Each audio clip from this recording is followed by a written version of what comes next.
Good morning. आपण पुढचा जो आता चॅप्टर जो आहे बघा, हा मी इथं सायमल्टेनियसली तुमचं थर्मोडायनॅमिक्स आणि हॅलोजन डेरिव्हेटिव्स हे दोन्ही पण घेणार आहे.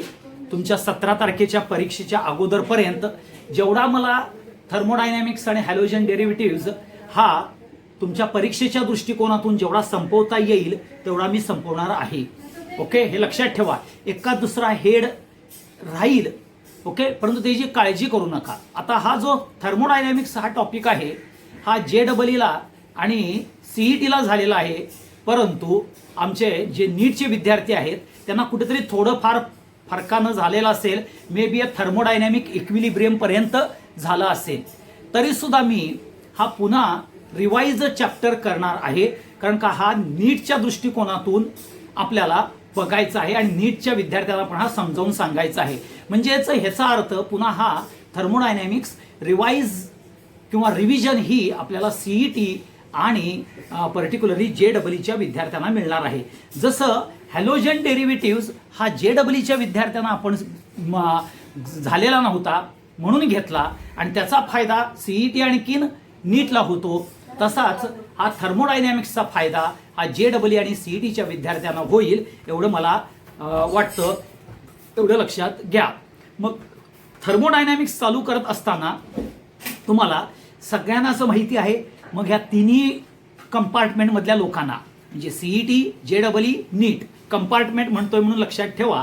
ह्या तिघांनाही माहिती आहे की पर्टिक्युलरली थर्मोडायनॅमिक्स मधला हा थर्मो हा शब्द रिलेटेड टू थर्मल आणि थर्मल हा रिलेटेड टू हीट येतो आणि heat is nothing but energy हे तुम्हाला मी सांगितलेलं आहे. थर्मोडायनॅमिक्स मधला थर्मो म्हणजे थर्मल, थर्मल म्हणजे हीट आणि हीट म्हणजे एनर्जी हे तुम्हाला ऑलरेडी मी ज्या वेळेला एक्सप्लेनेशन देत असताना हे सांगितलेलं आहे. मग एनर्जी म्हणजे काय तर आपण म्हणतो it is ability or capacity to perform the work or to do the work, ह्याला आपण एनर्जी म्हणतो. मग ती कुठलीही सिस्टीम असेल ज्याच्यामध्ये जेवढी एनर्जी आहे त्याप्रमाणे ती वर्क परफॉर्म करते. म्हणजेच even though just like you and me also we are also a system and we are also performing the work. म्हणजे जेवढी एनर्जी आपण in the form of food घेतो तशा पद्धतीनं काम करतो. आणि म्हणून एनर्जी ही जर तुम्ही बघितली capacity or ability to do the work. मग बघा कुठलंही तुम्ही इंजिन घ्या त्याच्यामध्ये आपल्याला बघा हे इंजिन एवढ्या हॉर्स पॉवरचं आहे असं आपल्याला सांगितलं. हॉर्स पॉवर म्हणजे काय, त्याची ability or capacity to perform the work, हे लक्षात ठेवा. ओके, आपण काय काय वेळेला म्हणतो बघा एनर्जी, यार ह्या माणसात किती एनर्जी आहे बघा, इकडे तिकडे उड्या मारते म्हणून. ओके, ती एनर्जी म्हणजेच काय, ability to perform the work, capacity to do the work. म्हणजेच तुम्ही इथं एनर्जी ही युटिलाइज करता फॉर द वर्क, एवढं लक्षात घ्या. मग ज्या वेळेला हे युटिलायझेशन करता राजानो त्यावेळेला महत्वाचं कॅरेक्टर म्हणजेच एनर्जी ही येते. आणि मग ही एनर्जी तुम्हाला माहिती आहे डिफरंट फॉर्म्समध्ये येते, ज्याला आपण कायनेटिक एनर्जी म्हणतो, पोटेन्शियल एनर्जी म्हणतो, heat energy, mechanical energy, okay, त्याच्यानंतर इलेक्ट्रिकल एनर्जी, ओके, त्याच्यानंतर केमिकल एनर्जी, ओके, त्याच्यानंतर हायड्रेशन एनर्जी. ओके, हे असे आपल्याला वेगवेगळ्या प्रकारच्या एनर्जीज बघायला मिळतात. मग आता जर तुम्ही कायनेटिक एनर्जी घेतली तर ह्या कायनेटिक एनर्जीमध्ये व्हायब्रेशनल एनर्जी येते, ओके, रोटेशनल एनर्जी येते, ओके, इलेक्ट्रॉनिक एनर्जी येते, ओके, अशा वेगवेगळ्या प्रकारची. आणि रॅडियंट एनर्जी ही पण आपल्याला बघायला मिळते आणि ट्रान्सलेशनल एनर्जी ही सुद्धा बघायला मिळते. म्हणजे एवढे एनर्जीचे व्हेरियस फॉर्म आपल्याला बघायला मिळतात. मग हे सगळे kinetic energy, potential energy, heat, mechanical, electrical, kinetic मध्ये व्हायब्रेशनल, रोटेशनल, ट्रान्सलेशनल, ह्या ज्या एनर्जीज आहेत these are the various form of energy. आणि हे various form we can easily converted from one form into the another form. त्यालाच आपण particularly हे एनर्जीचे form convert करतो, हे लक्षात ठेवा. आणि हे इंटर कन्व्हर्जन हे इझिली पॉसिबल होतं, हे आपल्याला सगळ्यांनाच माहिती आहे. मग हे इझिली पॉसिबल होतं ह्याचं एक्झाम्पल मी मागच्या वेळेला सीईटीच्या विद्यार्थ्यांना पण दिलेला आहे, JEEच्या पण दिलेला आहे, नीटच्या विद्यार्थ्यांना पण दिलेला आहे. बघा की आपण जर एखादा जर डॅम असेल, डॅममध्ये जर पाणी साठवलं असेल तर ती जे साठवलेलं पाणी म्हणजेच ती potential energy of that water हे लक्षात ठेवा. मग ज्या वेळेला हे साठवलेलं पाणी हायर लेवलनं ज्या वेळेला फ्लो होतं तर त्यावेळेला ती पोटेन्शियल एनर्जी ही कन्वर्ट होते कायनॅटिक एनर्जीमध्ये. म्हणजेच पोटेन्शियल एनर्जी जी साठवलेलं पाणी त्याला वहन मिळालं म्हणजेच ते पुढं मोशनमध्ये जर आलं तर त्याचं पोटेन्शियल एनर्जीचं कन्व्हर्जन कायनॅटिक एनर्जीमध्ये होतं.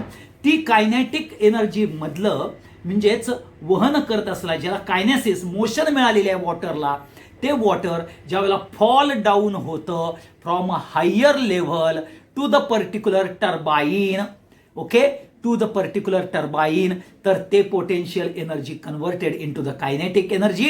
आणि kinetic energy in the form of a hydration energy ही आपल्याला बघायला मिळते. आणि ती हायड्रेशन एनर्जी ही कन्वर्ट होते इलेक्ट्रिकल एनर्जी किंवा जर ते वॉटर फॉल डाऊन होतं टर्बाईनवर वरती त्यावेळेला. म्हणजेच बघा पोटेन्शियल इंटू कायनेटिक. आता ही कायनेटिक कशी आहे, हायड्रेशन एनर्जी आहे. वॉटरची पोटेन्शियल एनर्जी कन्वर्ट होते कायनेटिक एनर्जीमध्ये म्हणजेच हायड्रेशन एनर्जी. आणि त्या हायड्रेशन एनर्जीचं कन्व्हर्जन आपल्याला इलेक्ट्रिकल एनर्जीमध्ये बघायला मिळतं. तीच इलेक्ट्रिकल एनर्जी कंडक्ट होते आणि आपल्या घरात येते. त्यावेळेला आपण ज्यावेळेला फॅन स्विच ऑफ करतो त्यावेळेला इलेक्ट्रिकल एनर्जीचं कन्व्हर्जन मेकॅनिकल एनर्जीमध्ये होतं. मग ही जी मेकॅनिकल एनर्जी आहे ती फॅन ज्या वेळेला फिरतो त्यावेळेला त्या मेकॅनिकल एनर्जीचं कन्व्हर्जन विंड एनर्जीमध्ये होतं. ती विंड एनर्जी पुन्हा आपल्याला घेऊन आपल्याला त्याच्यावरती इलेक्ट्रिकल एनर्जी आपल्याला प्रोड्यूस करता येते, हे तुम्हाला सगळ्यांना माहितीच आहे. तसंच तुम्ही different forms of a galvanic cell बघता, त्या सेल्समध्ये केमिकल्स यूज केले जातात म्हणजेच केमिकल रिॲक्शन घडते.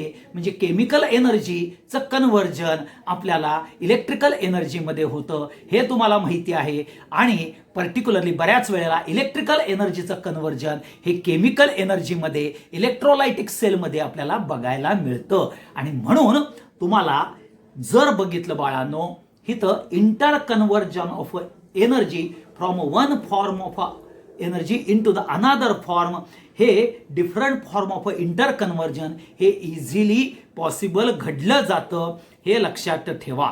परंतु इथं ज्या वेळेला इंटर कन्व्हर्जन होतं त्यावेळेला there is no loss of energy. Without loss of energy हे इंटर कन्व्हर्जन घडतं. आणि म्हणून आपल्याला ड्युरिंग दिस इंटर कन्व्हर्जन आपण म्हणतो की energy neither be created nor be destroyed, it can be a convert from one form of energy into the another form, हे आपण म्हणतो. आता बाळांनो एक्झॅक्टली तुम्हाला एनर्जी म्हणजे काय हे तुम्हाला माहिती आहे. त्या एनर्जीचे मी टाइप्स सांगितले, त्या टाइप्समध्ये कन्व्हर्जन कसं होतं हे पण तुम्हाला सांगितलं. मग एक्झॅक्टली ह्यामध्ये आपल्याला हा थर्मोडायनॅमिक्स हा काय पार्ट आहे, थर्मोडायनॅमिक्स हा पार्ट काय आहे. आता थर्मो म्हणजेच चेंज आणि डायनॅमिक, थर्मो म्हणजे हीट, एनर्जी, आणि डायनॅमिक्स म्हणजे change. Change in the various form of energy that is a heat form, heat एनर्जीचा चेंज, त्यालाच आपण थर्मोडायनॅमिक्स म्हणतो. डायनॅमिक्स म्हणजेच चेंज, डायनॅमिझम मीन्स चेंज.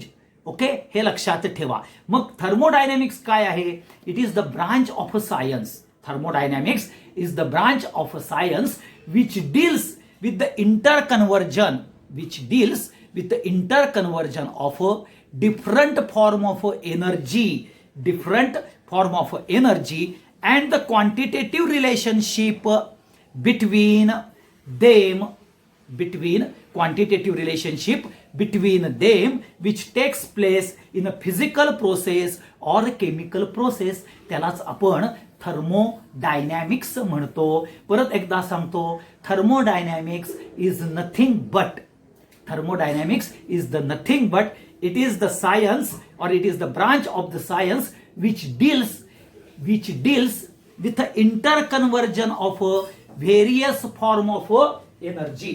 काय आहे? interconversion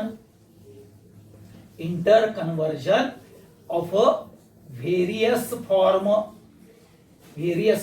of energy, and second, quantitative relationship between them taking place,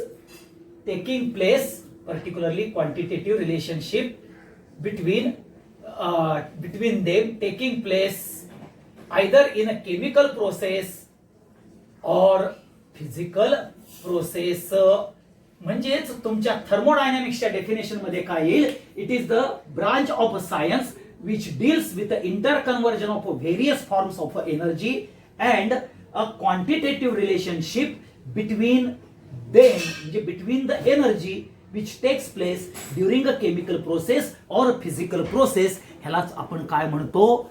thermodynamics म्हणतो. लक्षात ठेवा, थर्मोडायनॅमिक्स इज नथिंग बट, परत एकदा सांगतो, it is the branch of science which deals interconversion कोणाचं? different forms of energy and their quantitative relationship between them taking place either in a physical process or a chemical process. आणि म्हणून लक्षात ठेवा, हे जे थर्मोडायनॅमिक्स आहे it is based on particularly 3 fundamental laws वरती हे आपल्याला थर्मोडायनॅमिक्स ही कन्सेप्ट बेसिक कंडिशन म्हणजेच त्याच्यावरती थर्मोडायनॅमिक्स हा जो बेस आहे हा 3 डिफरंट लॉज वरती आपल्याला बेस बनला जातो, हे लक्षात ठेवा. आता इथं पुढचा जो पार्ट येतो ज्याला आपण थर्मोडायनॅमिक्सचे लिमिटेशन्स म्हणजेच लक्षात घ्या, इथं लिमिटेशन्स हे आपल्याला बघायचे आहेत. कोणाचे? तर थर्मोडायनॅमिक्सचे. आता थर्मोडायनॅमिक्सचं पहिलं जे लिमिटेशन्स आहे, it does not give the information. Okay, पहिलंच लक्षात घ्या, thermodynamics does not give the information about the rate of a physical process. म्हणजेच does not give information about rate of a physical and chemical process. हे पहिलं लक्षात घ्या, हे पहिला महत्वाचा पार्ट. दुसरा पार्ट काय देतो? तर it does not describe state of the system, does not describe state of the system, state of the system describe करत नाही. ओके, आता does not describe state of the system, that's why it does not describe, म्हणजेच does not describe state of the system म्हणजेच does not describe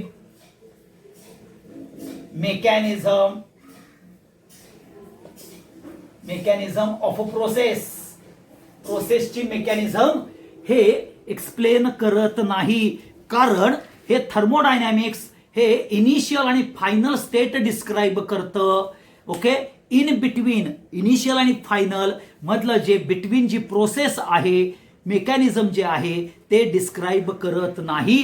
आणि history of the process हे सुद्धा particularly describe करत नाही. म्हणजेच लक्षात घ्या, मेकॅनिझम पण नाही, एक मेकॅनिझम, दुसरं हिस्ट्री हे पण आपल्याला हे करत नाही. आणि हे जे डील करतं, okay, thermodynamics deals only with initial and final state. It does not describe the process means mechanism, हे करत नाही.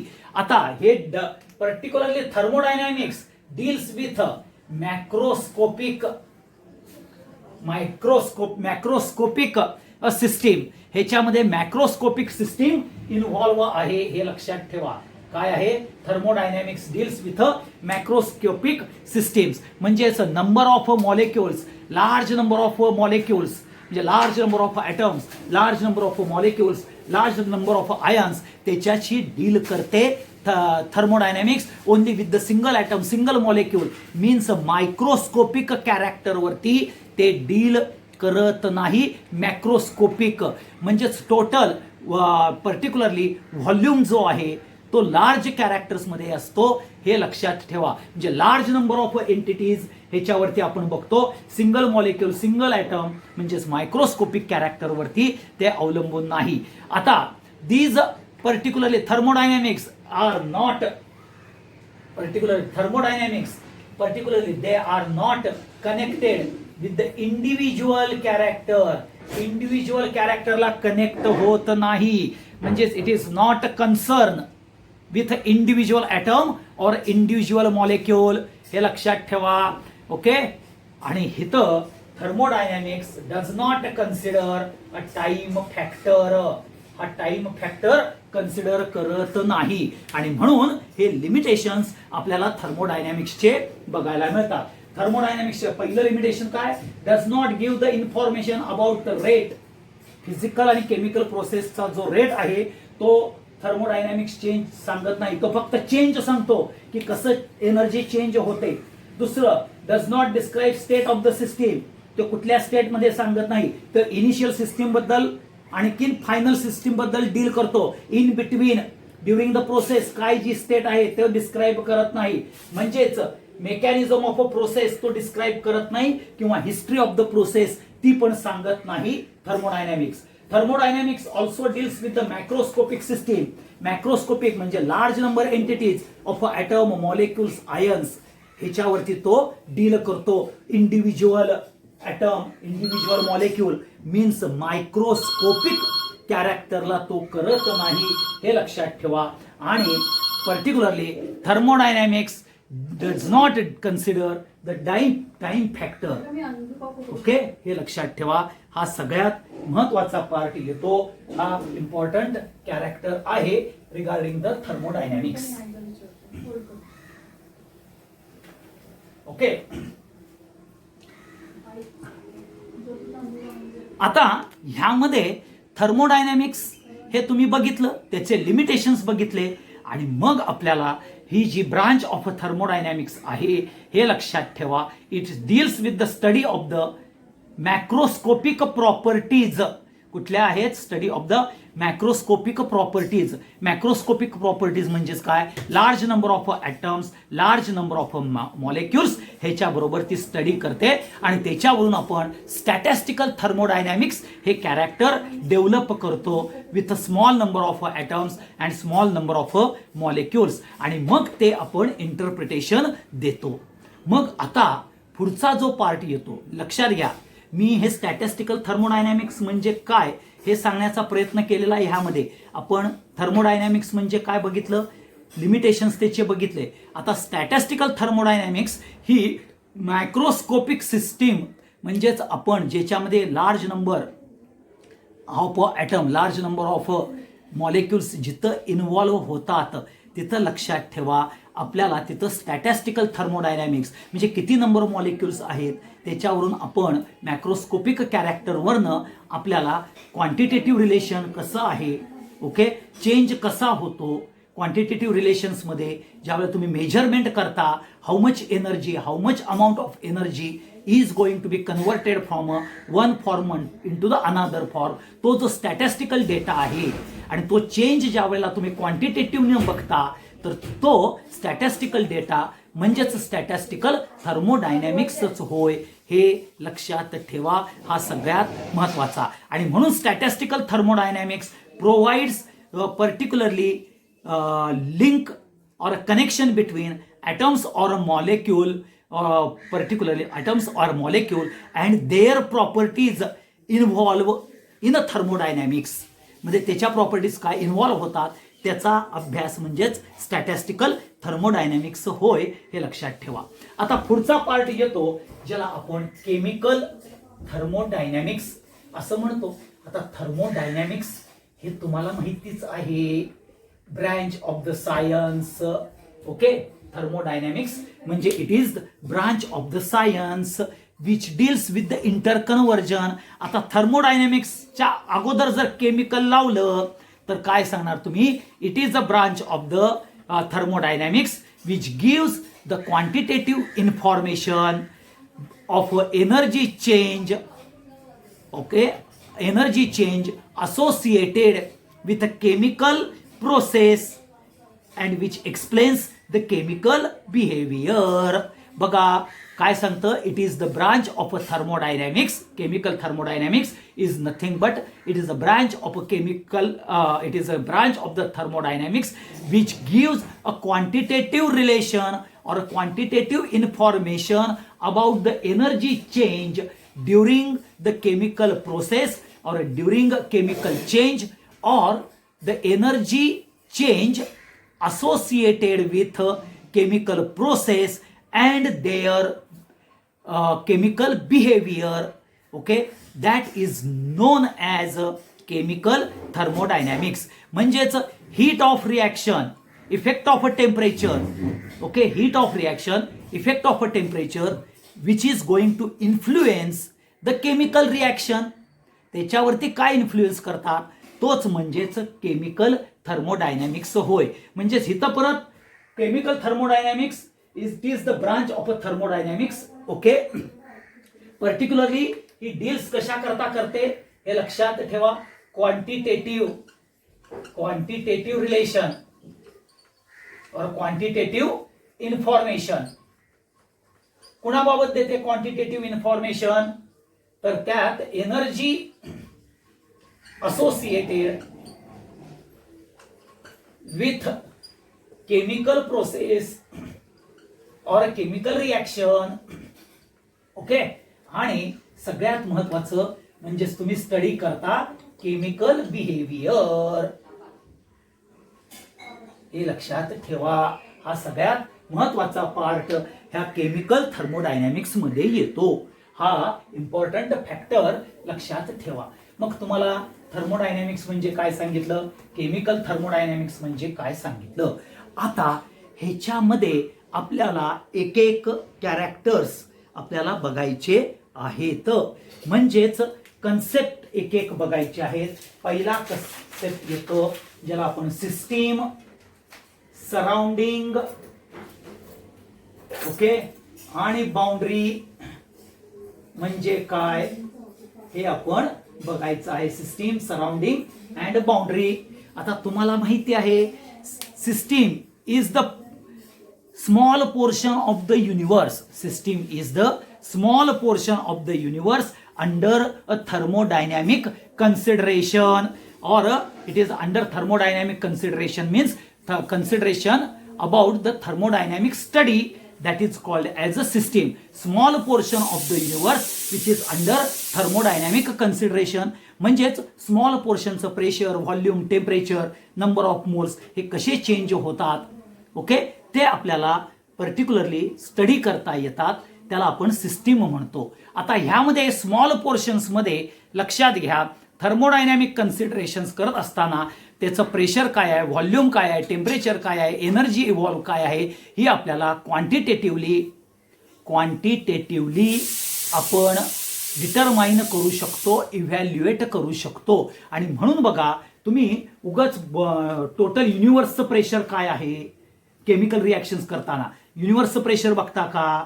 नाही ना. तुम्ही काय करता, तुमच्या त्या लॅबोरेटरीमध्ये जी सिस्टीम दिलेली आहे त्या सिस्टीमचं प्रेशर काय, त्या सिस्टीमचं टेम्परेचर काय हे तुम्ही फाइंड आउट करता. हे तुम्हाला माहिती असतं, हे लक्षात ठेवा. आणि म्हणून तो स्मॉल पोर्शन असतो. म्हणून तुम्ही chemical reactions carried out in a laboratory हे सिस्टीम झाली, लक्षात ठेवा. ओके, तुम्ही वर्गात बसल्यानंतर वर्गातलं प्रेशर, टेम्परेचर म्हणजेच तुमचं क्लासरूम ही एक सिस्टीम झाली. आणि तो स्मॉल पोर्शन आहे, तिथं तुम्हाला ते कन्सिडरेशन करता येतात.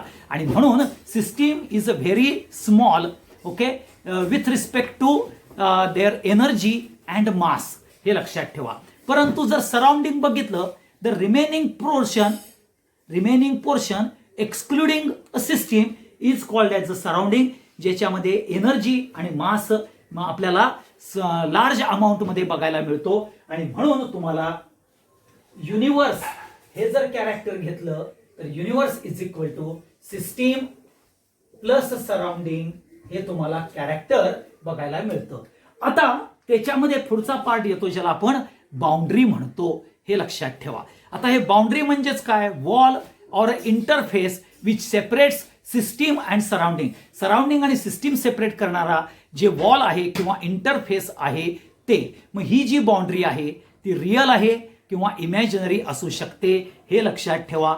आता ज्या वेळेला एखादा कंटेनर घेतला किंवा तुम्ही घरात बसल्यानंतर तुमच्या घराची वॉल ही सेपरेट करते घर आणि सराउंडिंग करता, हे लक्षात ठेवा. परंतु काय काय वेळेला ही तुमची जी वॉल आहे हे रिअल आहे आणि इमॅजिनरी म्हणजे काय? दोन माणसांच्या मध्ये कुठं आपल्याला जी सेपरेशन बघायला मिळतं. ओके.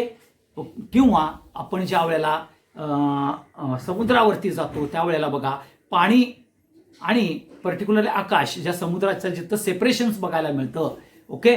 तर तिथं सुद्धा ती बाउंड्री आपल्याला बघायला मिळते आणि ती बाउंड्री म्हणजेच इमॅजिनरी बाउंड्री हे आहे, एवढं लक्षात ठेवा. आणि म्हणून दोन प्रकारच्या बाउंड्रीज येतात, एक रिअल आणि एक इमॅजिनरी. म्हणजे हे तीन कन्सेप्ट, सिस्टीम म्हणजे काय, सराउंडिंग म्हणजे काय, युनिवर्स म्हणजे काय, हे तुम्हाला माहिती आहे. आता ह्याच मध्ये आपण एक एक प्रकारच्या सिस्टीम्स ज्या आहेत त्या सिस्टीम्स कुठल्या कुठल्या आहेत बघूया. एक ओपन सिस्टीम, ओके, त्याच्यानंतर particularly close system, isolated system, homogeneous system, heterogeneous system. Okay. इथं सगळीकडं सिस्टीम येणारच आहे, एवढं लक्षात ठेवा नाव. ओके. आणि पुढे येईल मॅक्रोस्कोपिक सिस्टीम आणि मायक्रोस्कोपिक सिस्टीम, असे सिस्टीमचे पार्ट आपल्याला बघायला मिळतात. आता ओपन सिस्टीम म्हणजे काय असतं बघा. तर ओपन सिस्टीम हा जर तुम्ही कंटेनर घेतला आणि ह्यामध्ये वॉटर, बॉइल्ड वॉटर जर टाकलं तर काय होईल? Mass and energy both are going to be exchange with surrounding. म्हणजे beaker containing water, okay, in the form of evaporation, आपल्याला काय होईल की वॉटर कंटिन्युअसली ऍब्झॉर्ब, हे वॉटर काय करतं? कंटिन्युअसली ऍब्झॉर्ब करतं एनर्जी फ्रॉम द सराउंडिंग. म्हणजेच थोडक्यात काय? मॅटर आणि एनर्जीचा एक्सचेंज सिस्टीम आणि सराउंडिंग मध्ये होतो, हे लक्षात ठेवा. आणि ह्याच्यामध्ये सराउंडिंग कडून एनर्जी ऍब्झॉर्ब होते आणि वेपर ऑफ वॉटर हे डिफ्यूज होतात टुवर्ड्स द सराउंडिंग. आणि इथं आपल्याला एनर्जी आणि मॅटरचं म्हणजेच मासचं एक्सचेंज होतं. अशी जी सिस्टीम असते त्याला ओपन सिस्टीम म्हणतो. मग जर ह्या ओपन सिस्टीमच्या जागी जर आपण ही जर ओपन सिस्टीम इथं क्लोज केली by putting the particularly stopper, okay, किंवा वरनं जर आपण एखादी प्लेट जर झाकली तर आपल्याला काय बघायला मिळेल? क्लोज सिस्टीम बघायला मिळेल. आता क्लोज सिस्टीम मध्ये काय होईल? Particularly it exchange only a heat, not matter. Matter करत नाही. बघितलं तुम्ही तुमच्या घरी जे पाणी प्यायचे ग्लास असतात त्यामध्ये हॉट वॉटर टाका आणि वरती प्लेट टाका, तर तुम्हाला लक्षात येईल मॅटर एक्सचेंज होत नाही परंतु हीट एक्सचेंज होते. का? तर तुम्हाला जे ग्लास आहेत त्या ग्लासमधून हीट बाहेर पडते, त्याला हात लावला तर चटका बसतो, एवढं लक्षात ठेवा. आणि म्हणून इथं क्लोज सिस्टीम मध्ये heat is going to be a lost, म्हणजेच हीटचं एक्सचेंज होतंय, सराउंडिंग बरोबर मॅटरचं एक्सचेंज होत नाही. हे तुम्ही लक्षात ठेवा. हा सगळ्यात इम्पॉर्टंट पार्ट येतो. मग पुढचा येतो आयसोलेटेड सिस्टीम. म्हणजेच ज्या सिस्टीम मध्ये मॅटर पण चेंज होत नाही, एक्सचेंज होत नाही, neither matter nor mass to the surrounding. हे जर एनर्जी किंवा मॅटर चेंज होत नाही त्याला आयसोलेटेड सिस्टीम म्हणतात. ते कम्प्लिटली इन्सुलेटेड केले जातात आणि ते इन्सुलेटेड कुणाला केले जातात? ह्या क्लोज्ड व्हेसल्स, क्लोज सिस्टीम्सला इन्सुलेटिंग करून मास आणि एनर्जी हे दोन्हीही आपल्याला एक्सचेंज होत नाही सराउंडिंगला, त्यालाच आयसोलेटेड सिस्टीम म्हणतात. आणि आपण बघितलेलं आहे राजांनो, मी उदाहरण पण दिलेलं आहे तुम्हाला. थर्मॉस जे आपण म्हणतो थर्मॉस फ्लास्क, किंवा पर्टिक्युलरली बॉम्ब कॅलोरीमीटर अशासारखे जे इन्स्ट्रुमेंट्स असतात ते परफेक्टली आयसोलेटेड कॅरेक्टर्स असतात, हे लक्षात ठेवा. परंतु आपल्याला जसं ओपन सिस्टीम क्लोज सिस्टीम बघितलं तसंच आपल्याला पर्टिक्युलरली होमोजिनियस सिस्टीम म्हणजे काय हे आपल्याला माहिती असलं पाहिजे. होमोजिनियस सिस्टीम्स म्हणजे काय? Consist only a one uniform phase, एकच फेज आपल्याला बघायला मिळते, त्याला होमोजिनियस सिस्टीम म्हणतात. म्हणजेच जर तुम्ही पाण्यामध्ये मीठ टाकलं, पाण्यामध्ये जर साखर टाकली तर आपल्याला काय बघायला मिळेल? तर ती होमोजिनियस सिस्टीम बघायला मिळेल, हे लक्षात ठेवा. प्युअर वॉटर, प्युअर सॉलिड हे आपल्याला बघायला मिळेल, किंवा मिक्सचर ऑफ एअर H2N2 हे जर तुम्ही बघितलं तर हे सगळे आपल्याला होमोजिनियस सिस्टीमचा पार्ट बघायला मिळेल. आता हेट्रोजिनियस सिस्टीम म्हणजेच काय? The systems which contains 2 or more phase and which you can separate. Okay, लक्षात ठेवा. System which consist of 2 or more phase and which can be separated by a interfacial boundaries. म्हणजे ज्यामध्ये इंटरफिशियल बाउंड्रीजनं ते separate होतात त्याला heterogeneous systems म्हणतात. मग तुम्ही वॉटर आणि बेन्झिन घेतलं तर वॉटर आणि बेन्झिनचे 2 सेपरेट लेयर्स आपल्याला बघायला मिळतात. जर तुम्ही आपल्याला एखादा रॉड ग्लासमध्ये टाकला तर तुम्हाला बघायला मिळेल पर्टिक्युलरली 2 डिफरंट हे, किंवा वाळू जर पाण्यात टाकली तर तुम्हाला डिफरंट कॅरेक्टर्स म्हणजे 2 डिफरंट लेयर्स बघायला मिळतात. असे जे सिस्टीम्स असतात त्याला हेट्रोजिनियस सिस्टीम्स म्हटलं जातं, एवढं लक्षात ठेवा. आणि त्याचबरोबरीनं आपल्याला ज्या वेळेला मॅक्रोस्कोपिक सिस्टीम हे ज्या वेळेला कॅरेक्टर येतं तर ते मॅक्रोस्कोपिक सिस्टीम्स ज्या वेळेला आपण बघतो त्या मॅक्रोस्कोपिक सिस्टीम्समध्ये लक्षात ठेवा की number of large molecules, large atoms, large ions ह्यांचं कन्सिडरेशन केलं जातं. म्हणजेच large number of molecules are involved in the change, okay, और particularly they are going to exchange with the surroundings, तर ती आलं मॅक्रोस्कोपिक सिस्टीम. आणि मायक्रोस्कोपिक सिस्टीममध्ये स्मॉल नंबर म्हणजे इंडिव्हिज्युअल कॅरेक्टर्समध्ये येतील तर ती मायक्रोस्कोपिक येते. परंतु थर्मोडायनॅमिक्समध्ये आपण मॅक्रोस्कोपिक कॅरेक्टर बघतो, म्हणजे मॅक्रोस्कोपिक सिस्टीम ही इन्व्हॉल्व असते, हे लक्षात ठेवा. म्हणजेच सिस्टीम ही open, close, isolated, homogeneous, heterogeneous, macroscopic आणि मायक्रोस्कोपिक हे कॅरेक्टर्समध्ये येतं, हे तुम्हाला मी सांगितलं. तसंच आता तुम्हाला बघितलं की आयसोलेटेड सिस्टीम सांगितलं, परंतु लक्षात घ्या there is no perfectly isolated system ही आपल्याला बघायला मिळत नाही. फक्त परफेक्टली आयसोलेटेड सिस्टीम कुठली असेल तर ती युनिव्हर्सच आहे, हे लक्षात ठेवा. कारण पहिलं, युनिव्हर्सचा टोटल मास आणि एनर्जी ही रिमेन्स कॉन्स्टंट राहते. युनिव्हर्सला बाउंड्री नाही आहे. Universe has no surrounding, so exchange with the different forms of energy and mass is going to take place within the area of the universe. That exchange, that interchange is going to take place, and that's why mass and energy हे आपल्याला constant राहतं, हे लक्षात ठेवा. मग ज्या ज्या process घडतात युनिव्हर्समध्ये, ज्या नॅचरल प्रोसेस घडतात त्या आयदर एंडोथर्मिक असतात किंवा एक्झोथर्मिक, म्हणजे आयदर हीट ॲब्झॉर्ब होते और आयदर हीट इव्हॉल्व होते, आणि त्याच्यावरून आपल्याला रिझल्ट काय होतं, टेम्परेचर आयदर इन्क्रीज होईल और डिक्रीज होईल, हे लक्षात ठेवा. परंतु ते डिक्रीज आणि इन्क्रीज झालेलं टेम्परेचर जे आहे ते विदिन द आयसोलेटेड सिस्टीममध्ये असतं, आणि म्हणून एनर्जी आणि मास हा आपल्याला युनिव्हर्सचा सेमच राहतो, तो कॉन्स्टंटच राहतो, हे लक्षात ठेवा. ओके, आणि म्हणून आपल्याला परफेक्टली आयसोलेटेड सिस्टीम जर बघितली तर युनिव्हर्स हे आयसोलेटेड सिस्टीम हा बघायला मिळतो. हा सगळ्यात इम्पॉर्टंट फॅक्टर आहे, हे लक्षात ठेवा. आता हे झालं सिस्टीमच्या बाबतीतला पार्ट आपण बघितला राजानो. सिस्टीम म्हणजे काय हे आपण बघितलेलं आहे, आणि ऑलरेडी मी नीटला पण ह्या सिस्टीम सांगितलेल्या आहेत. ओके, झालेलं नाही असं नाही आहे, म्हणून मी थोडंसं फास्ट घेतलेला आहे, एवढं लक्षात ठेवा. आता पुढचा जो पार्ट येतो ज्याला आपण थर्मोडायनॅमिक प्रॉपर्टीज किंवा आपल्याला थर्मोडायनॅमिक पॅरामीटर्स हे आपण बघितलं जातं. आता थर्मोडायनॅमिक प्रॉपर्टीज किंवा पॅरामीटर्स म्हणजेच काय, तर macroscopic systems. Okay, the thermodynamic properties of macroscopic systems are the variables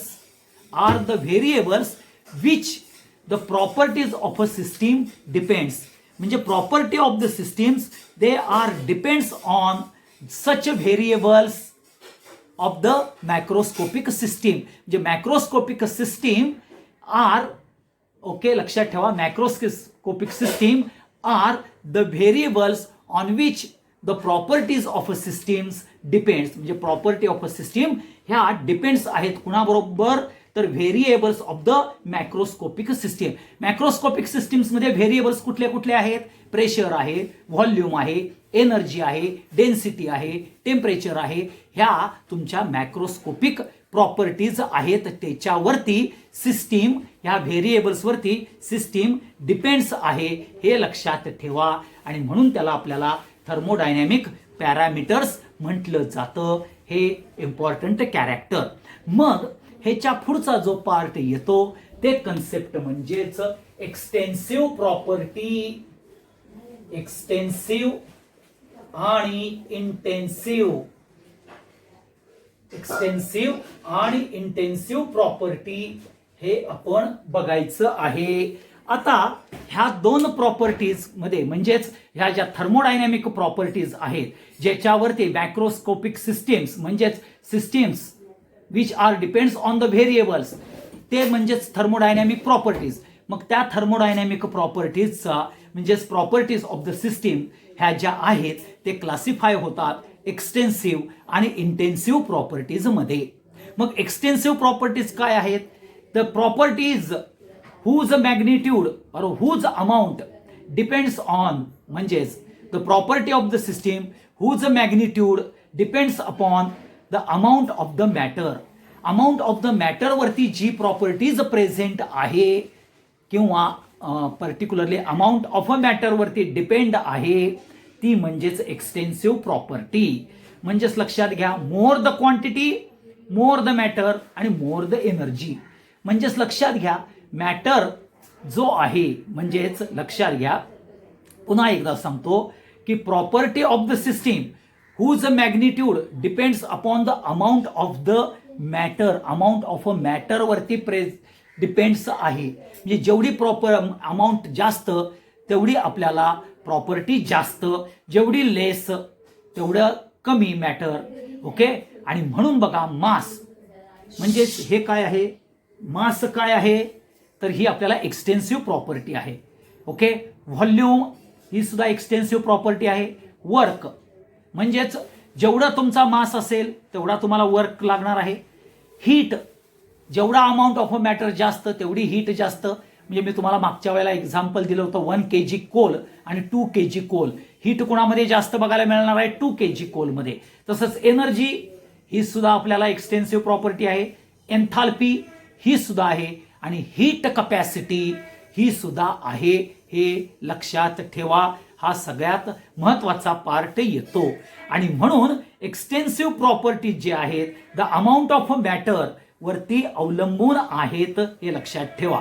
आणि ह्या एक्सटेन्सिव्ह प्रॉपर्टी ह्या ॲडेटिव्ह प्रॉपर्टीज आहेत. म्हणजेच you can add the values. Okay, हे लक्षात ठेवा. विथ सेपरेट सिस्टीम पार्ट्स जर यूज होत असतील तर त्याचे तुम्ही एनर्जी, हीट, मास हे ऍड करून आपल्याला हे प्रॉपर्टीज ॲडेटिव्ह करता येतात. आता इंटेन्सिव्ह प्रॉपर्टी म्हणजे काय, तर intensive property is nothing but it is defined as particularly बघा, the property whose magnitude is independent of the amount of the matter. म्हणजे अमाऊंट ऑफ अ मॅटरवरती इंडिपेंडंट आहे ती इंटेन्सिव्ह प्रॉपर्टी झाली. म्हणजेच थोडक्यात लक्षात घ्या राजानो, particularly temperature, freezing point, okay, boiling point, refractive index, okay, त्याच्यानंतर पर्टिक्युलर मेल्टिंग पॉइंट असेल, स्पेसिफिक हीट असेल, मोलर हीट कपॅसिटी असेल, हे सगळे काय येतात पर्टिक्युलरली ज्याला आपण इंटेन्सिव्ह प्रॉपर्टी म्हणतात. ते अमाऊंटवर अवलंबून आहे. Boiling point of a water हे 10 थेंब घेतले काय आणि 40 थेंब घेतले काय त्याच्यावरती अवलंबून नाही. मेल्टिंग पॉइंट ऑफ आईस हे त्याचा तुम्ही 1 kg आईस घेतलाय का, की हाफ kg घेतलाय का, अगदीच ग्रॅममध्ये घेतलाय, त्याच्यावरती त्याचा मेल्टिंग पॉईंट अवलंबून नाही आहे, हे लक्षात ठेवा. म्हणजे अमाऊंट ऑफ अ मॅटरवरती ह्या प्रॉपर्टीज अवलंबून नाहीत. त्याला इंटेन्सिव्ह प्रॉपर्टी म्हणतात. आणि intensive property always obtained by the ratio of extensive property. म्हणजेच टू इंटेन्सिव्ह प्रॉपर्टीचा रेशो घेतला, म्हणजे थोडक्यात आता डेन्सिटी घेतलं तर मास अपॉन व्हॉल्यूम हे जर तुम्ही घेतलं तर तुम्हाला तो रेशो बघायला मिळतो मास अपॉन व्हॉल्यूमचा.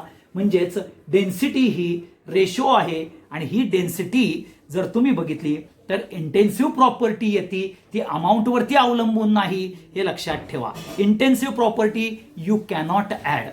परंतु लक्षात घ्या, इथं मी तुम्हाला सगळ्यात महत्वाचं कॅरेक्टर ज्या वेळेला एक्सप्लेन करत होतो किंवा सांगत होतो ते म्हणजेच आपल्याला heat capacity, molar heat capacity. आता हीट कपॅसिटी बघा बाळांनो, आपण हीट कपॅसिटी ही एक्सटेन्सिव्ह प्रॉपर्टीमध्ये घेतलेली आहे आणि स्पेसिफिक हीट कपॅसिटी आणि मोलर हीट कपॅसिटी ही इंटेन्सिव्ह प्रॉपर्टीमध्ये घेतलेली आहे. आता हे असं का, तर हीट कपॅसिटीची जर डेफिनेशन बघितली तर amount of heat required to raise the temperature of the system. The amount of heat, मग लक्षात घ्या, तर सिस्टीमची अमाऊंट काय आहे त्याच्यावरती हीट अवलंबून असणार आहे ना, to raise the temperature by 1 degree. Okay, आणि म्हणून हीट कपॅसिटी ही अमाऊंटवरती अवलंबून आहे, म्हणून ती एक्सटेन्सिव्ह प्रॉपर्टी आहे. हीट कपॅसिटीची डेफिनेशन काय, amount of heat required to raise the temperature of the system by 1 degree. परंतु मोलर हीट कपॅसिटी म्हणजे काय, तर amount of a heat required to raise the temperature of 1 mole of a system और 1 mole of a substance. म्हणजे 1 mole of a सबस्टन्सची amount म्हणजेच त्याची particularly temperature raise करण्याकरता जी heat लागणार आहे 1 मोल, म्हणजे it is independent of the amount आहे. Amount fix आहे, 1 मोलच आहे राजानो. ओके, आणि म्हणून मोलर हीट कपॅसिटी ही इंटेन्सिव्ह प्रॉपर्टीमध्ये येते. तसं स्पेसिफिक हीटमध्ये काय येईल, the amount of heat to raise the temperature किती, 1 ग्रॅम सबस्टन्स. म्हणजे परत अमाऊंट फिक्स आहे 1 ग्रॅम सबस्टन्स. ओके, आणि म्हणून हीट कपॅसिटी ही आपल्याला स्पेसिफिक नाही आहे, ती amount of heat required to raise the temperature by 1 degree of a system, त्याला हीट कपॅसिटी म्हणतो. परंतु मोलर हीट कपॅसिटीमध्ये heat required to raise the temperature by 1 degree of 1 mole आहे, म्हणजेच इंडिपेंडंट आहे, हे लक्षात ठेवा. म्हणून ती इंटेन्सिव्ह मध्ये जाते. मोलर हीट कपॅसिटी आणि स्पेसिफिक हीट कपॅसिटी हे डोक्यात ठेवलं तर तुमच्या लक्षात येईल की एक्झॅक्टली आपल्याला heat capacity, molar heat capacity हे कुठल्या कॅरेक्टर्समध्ये घ्यायचं आहे हे लक्षात ठेवा. आता पुढचा जो पार्ट आपण बघणार आहोत म्हणजेच जो कन्सेप्ट आहे, तो कन्सेप्ट म्हणजेच आपल्याला लक्षात घ्या, तो आपण बघणार आहोत. एक पहिल्यांदा स्टेट व्हेरिएबल्स,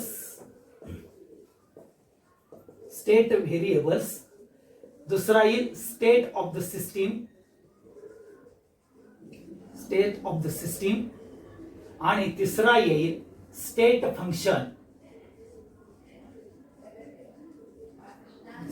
फंक्शन. असे 3 प्रकार आपल्याला बघायला मिळतील. आता स्टेट व्हेरिएबल्स म्हणजे काय, the measurable thermodynamic property of the system. Measurable okay, thermodynamic properties कुठले आहेत, तर व्हॉल्यूम आहे, प्रेशर आहे, टेम्परेचर आहे, नंबर ऑफ मोल्स आहेत, त्यालाच आपण स्टेट व्हेरिएबल्स म्हणतो, हे लक्षात ठेवा. And these state variables describe the state of the system. म्हणजे समजा तुमची ही इनिशियल सिस्टीम असेल आणि ही फायनल असेल. इनिशियल सिस्टीमचं V1, तर ह्याचं V2, नंतर P1, P2, T1, T2, म्हणजे हा चेंज बघायला मिळतो. म्हणजेच दीज स्टेट व्हेरिएबल्स हे एक्सप्लेन करतात स्टेट ऑफ द सिस्टीम. मग state of the system is nothing but a particularly specified described values of state variables. Okay, state of the system is nothing but a described specific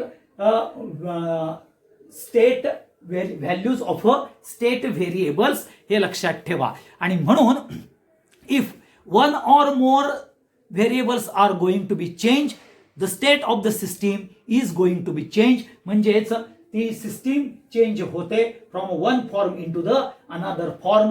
म्हणजेच one state to the another state मध्ये change होते ज्यावेळेला state variables आपल्याला change होतात. आणि state variables is nothing but measurable thermodynamic property. आणि state of the system means particularly the system which describe, okay, the system particular state of the system is described by specifying the values of a state variable. State variables न म्हणजे initial चे state variables काय आहेत, V1 P1 T1 आहेत. Final चे काय आहेत, V2 P2 T2 आहे. म्हणजे final state, initial state, they are going to describe by the state variables. Okay, त्याच्यावरून आपण स्टेट ऑफ द सिस्टीम ही डिस्क्राइब करतो, हे लक्षात ठेवा. आणि मग पुढचा पार्ट येतो ज्याला आपण स्टेट फंक्शन म्हणतो, हे लक्षात घ्या. आता state function, okay, state function आणि state of the system. State of the system काय आहे, it is defined by specifying value of state variables. State of the system is nothing but or it is defined by specifying the value of state variables is called as a state of the system. आणि ही जी state of the system आहे किंवा state variables आहेत ते macroscopic properties of the systems आहेत. काय आहेत ते, macroscopic properties of the systems आहेत, हे लक्षात ठेवा. मग पुढचा पार्ट येतो ज्याला आपण स्टेट फंक्शन म्हणतो. आता state function it is nothing but property of the system. State function is nothing but a property of the system which can depends current state or which can depends initial state and final state of the system, but it is independent of the path followed during thermodynamics process. हे लक्षात ठेवा. State function पुन्हा एकदा सांगतो, एक एक वाक्य.